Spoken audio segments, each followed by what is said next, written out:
Boker Tov à tous. Dans cette Mishnah, on va nous expliquer les différents miracles qu'il y a eu à la sortie d'Égypte.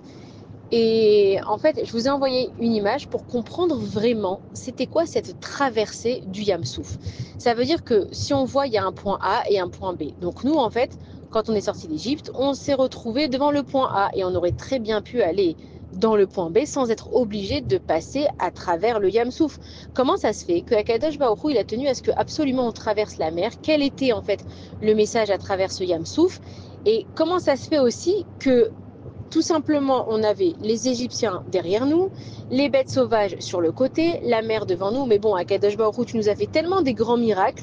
Est-ce que tu pouvais pas tout simplement faire que les bêtes sauvages, elles s'en aillent? Comment ça se fait que c'était absolument un passage obligatoire d'aller dans le Yam Souf? Et donc, il y a plusieurs explications. On va essayer d'en expliquer quelques-unes. Et on va voir combien, en fait, c'est magnifique ce qui s'est passé. Akadosh Baruch Hu, on nous dit que le plus grand miracle, c'est pas juste que Dieu il a ouvert la mer en deux. Pour nous, déjà, c'est un miracle tellement inimaginable que c'est ça le vrai miracle. Mais à l'intérieur de la mer, il y avait le sol qui était comme du marbre. On dit qu'on pouvait tendre le bras, on pouvait voir les poissons, on pouvait toucher l'eau, on pouvait manger, etc. Mais le plus grand miracle, c'est que Pharaon, il était avec tous les Égyptiens derrière nous. Et donc, eux, ils voient la mer qui s'ouvre en deux. Maintenant, c'est un énorme miracle. Ils voient les Bnei Israël qui commencent à donc aller dans la mer. Et par eux, il aurait très bien pu se dire, bon, voilà, de la même façon que la mer, elle s'est ouverte, la mer, elle peut aussi se refermer. Elle va pas rester toute sa vie en l'air. Et en fait, il y avait même un risque de se dire, peut-être que la mer, elle va se fermer et elle va se fermer sur nous.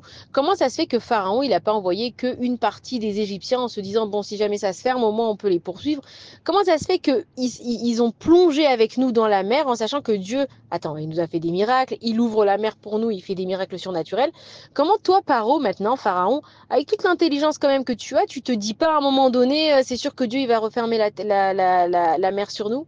Et le plus grand miracle, c'est que Paro, il a été forcé d'y aller. Ça veut dire que pendant qu'il était en train d'aller avec ses cavaliers pour aller dans la mer, il était en train de se dire, en fait, j'ai même pas le choix que d'aller les poursuivre parce que je suis tellement dans ma haine, je suis tellement dans ma rage qu'à un moment donné, c'est comme une personne qui se met en colère.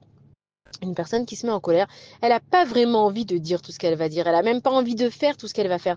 Mais comme elle est tellement dans le truc, elle ne se contrôle plus. Et si c'est ce qui s'est passé avec Pharaon, c'est qu'il avait tellement la haine du peuple juif, il avait tellement la haine que les juifs ils s'en aillent d'Égypte parce que dès que les juifs ils sont partis d'Égypte, il n'y avait plus de richesse, il n'y avait plus rien. Et on sait d'ailleurs que tous les pays où les juifs ils ont été, dès qu'ils sont partis, il y avait l'âge d'or d'Espagne, il y avait plein d'endroits où ils étaient les juifs, il y avait de la bracha, il y avait de la bénédiction. Et dès que les juifs ils s'en vont, il n'y a plus rien. Et c'est pour ça d'ailleurs même en Pologne ou dans les pays comme dans l'Ukraine, quand il y avait des juifs, il y avait de la vie. Et après que les juifs ils sont partis, il n'y a plus rien. Et donc Pharaon, il était tellement dans les nerfs et dans la colère qu'il a perdu le peuple juif que malgré lui, il a été forcé d'aller dans la mer. Et donc en fait, on est passé donc du point A, on a fait un demi-cercle et on est sorti du point B.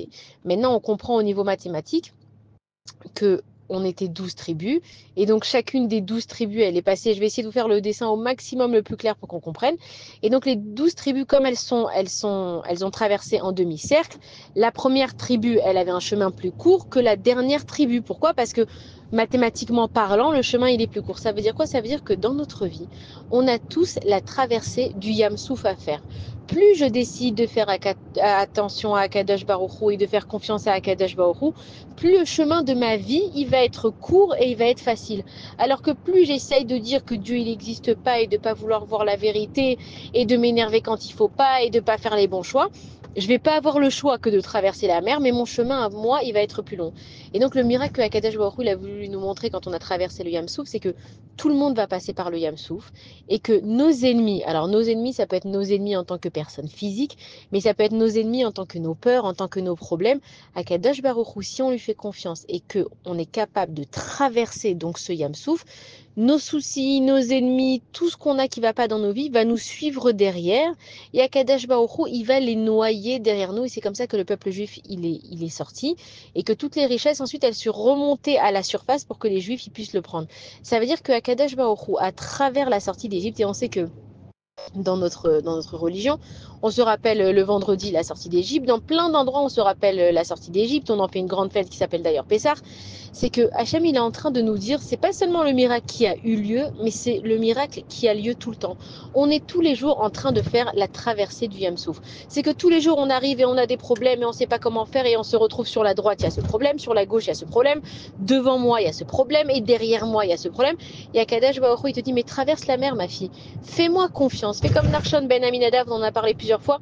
Va, fais le premier pas et ensuite, moi, je me charge du reste et tous tes problèmes, je vais les noyer et tu n'auras plus à t'en charger.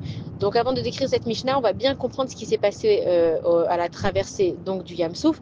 C'est que c'était pas logique, mais pourquoi est-ce que Akadosh Baruch Hu, il a fait ça? Parce qu'on sait que la Emouna, la confiance en Akadosh Baruch Hu, elle commence là où elle s'arrête la logique. Tant que je suis logique dans ma vie, il va m'arriver des choses logiques. Dès que je fais les choses simplement parce que Akadosh Baruch Hu, il m'a donné sans demander d'explication, alors là, je peux m'attendre à un miracle. Akadosh Baruch Hu, il me dit de me couvrir la tête, ça a aucun sens de me couvrir la tête. En plus, je me couvre la tête avec des cheveux pour ceux qui mettent la perruque, ça n'a aucun sens. Te pose pas la question. Dieu, il a dit tu te couvres la tête, tu te couvres la tête.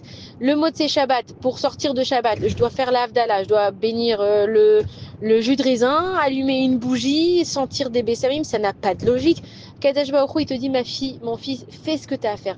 Et en fait, quand je fais les choses juste parce que Akadosh Baruch Hu, il me les a dit, que je cherche pas à savoir pourquoi est-ce qu'à Purim je dois me déguiser, c'est quoi encore cette fête où on doit se déguiser, c'est quoi encore Pessah où je dois manger un pain spécial et je dois enlever tout le Hametz, qu'est-ce que ça change? Dans la religion juive, il y a tellement de choses qui n'ont pas de logique entre le hétrog, entre se mettre dans la cabane, la souka. Mais Akadosh Baruch Hu, il te dit, dès que toi, en fait, tu jettes ton cerveau, tu fais ce que je te dis de dire, ne t'en fais pas que tous tes soucis, tes ennemis, tes peurs, elles resteront derrière toi et que je ne m'en occuperai. Bonne journée à tous.